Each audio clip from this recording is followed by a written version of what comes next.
Hi there, it's March the 3rd and we're continuing our journey through the good news of Mark, and we're in chapter 11 and we're going from verses 1 to 26.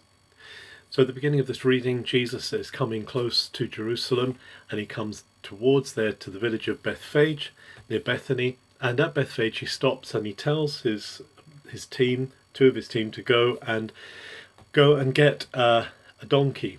A donkey that is unbroken, a donkey on which no one has ever ridden. Imagine that, taking a donkey that no one's ever ridden on. But Jesus goes and asks them to get this donkey, and says, if anyone asks you what you're doing with it, just say the Lord needs it. And they do this, and the person asks them, what are you doing with it? And they say the Lord needs it, and that person allows them to take the donkey.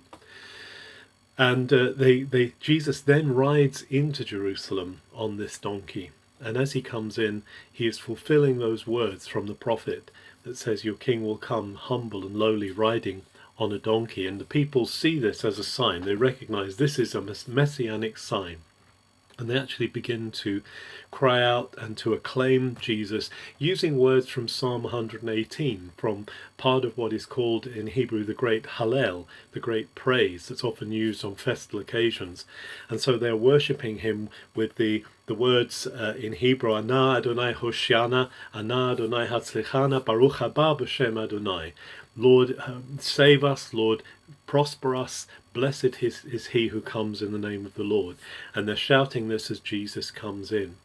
And then Jesus looks around, it says, and he goes back and he stays the night outside Jerusalem.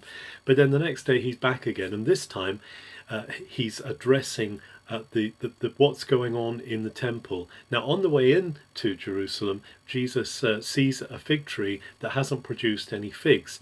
Figs actually have a growing season where they have small figs, small fruits, and then large fruits. And Jesus can't find any fruit on this tree. And so he says to it, may you never produce fruit again.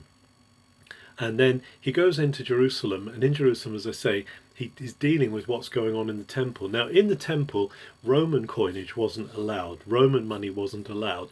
Only temple currency was allowed. And in order to get temple currency to buy things, people had to change their money from the Roman currency into the temple currency. And therefore, there were people, money changers, as they're called here, who would change people's ordinary Roman coinage into temple currency. And also they would sell them perfect sacrifices. So they would sell the birds and the doves to people so that they didn't have to try or worry about whether their sacrifices would be perfect or not.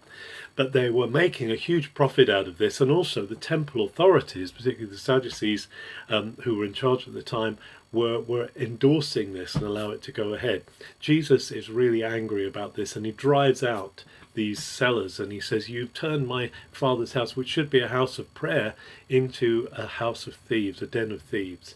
And he drives out this commerce, and because of this he's upsetting the order, the commercial order, and because of that upset they seek ways to destroy Jesus. And then as Jesus is going back from the night to where he stays, they see a fig tree. The fig tree has withered, and they mention this. Jesus, look, this fig tree has withered. And Jesus says, actually, you can have that same power, that same authority, if you have what he says, the faith of God. The words he uses in Greek are, have the faith of God, have God's faith. God is offering us his faith. God is offering us his amount of faith that we can have and we can know. Isn't that amazing that God would offer us his faith?